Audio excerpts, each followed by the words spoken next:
За энэ одоо ажилгүйд л энэ юм овчин бол их схем шиг байлээ. Ягаад гэвэл одоо хиймэл оюун ухаан нэвтрэх ёстой. Тэрний өмнө одоо технологи сайжрах энэ төргээд зөндөө асуудал байгаа.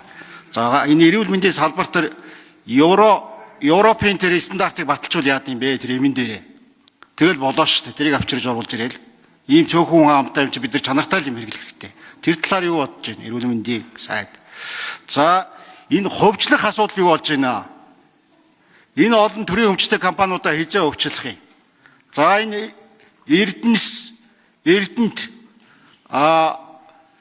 оюу толгой энэ компаниудын хувьцааг хизээ иргэдтэй эзэмшүүлэх юм бэ? Энэ талаар хийж байгаа ажил байгаа юу ахгүй юу? Тэр татвараа жоохон ойлгомжтой болгоул яасан. Яг манай арчилсан намшиг 4.10 бодлого гэдэг. За ерөнхий сайд ихтэй хариулъя. Дараад нь эрүүл мэндийн сайд бэлдэж байгаарай. За Эрдэнэс тавталгай компани 28 орчим хувийг иргэд эзэмшдэг.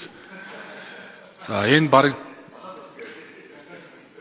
за ингээд нэг сая нас орсон иргэдэд хувьцааг нь өвлүүлэх асуудлыг шийдээд нэг 63 тэрбум төгрөг шийд 120 мянган хүнд шийдвэр исэн.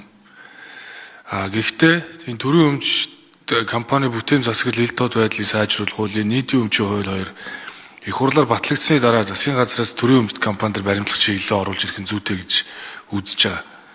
Тийм учраас өмнө нь оруулж ирсэн байсан тэр төрийн өмчт компанид баримтлах их хурлын нэг тогтоолын төсөл байсан. Тэрийг татаж авъя гэж тэм шийдвэр гаргасан. Эх 7 хоногт энэ жагсаалтыг татаж авна. Яагаад тэгэхээр бэлэн байдлыг ерөөсөн хангаагүй хэдэн жагсаалт өгсөн юм билээ. Тийм учраас энэ дэр олон улсын аудит оруулах хэрэгтэй, зардал мөнгө шийдэгдэх хэрэгтэй. Тийм учраас татаж аван цаашаа нээлттэй болох ажлуудыг үе шаттайгаар хийж хэрэгжүүл. За эрүүл мэндийн сайд Батшуугар сайд хариулъя. Инх барийн Батшуугар. За баярлалаа. Гамбат гүшүүн бас маш зөв юм хэлж байна. Монгол улсад нийтдээ 40000 гад ийм эргэлдэг. Үүний зөвхөн 880 нь бол дотоодоо үйлдвэрлэдэг. 880-ын дийлийнх нь бол юу байгаа? Уламжт юм байгаа. За энэ эмүүдийг харахад бол дэлхийн эрүүл мэндийн байгууллага хатуу зохицуултаа эмийн улс орнууд гэж явдаг. За Азад бол 3 улс орн байна. Солонгос, Япон, Сингапур. За Европын холбооны улс орнууд байгаа, мөн Америк улс орн.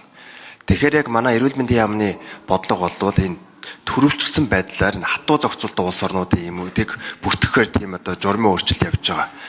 Тун удахгүй энэ сарда багтаагаад баталчихнаа гэж танд хэлье.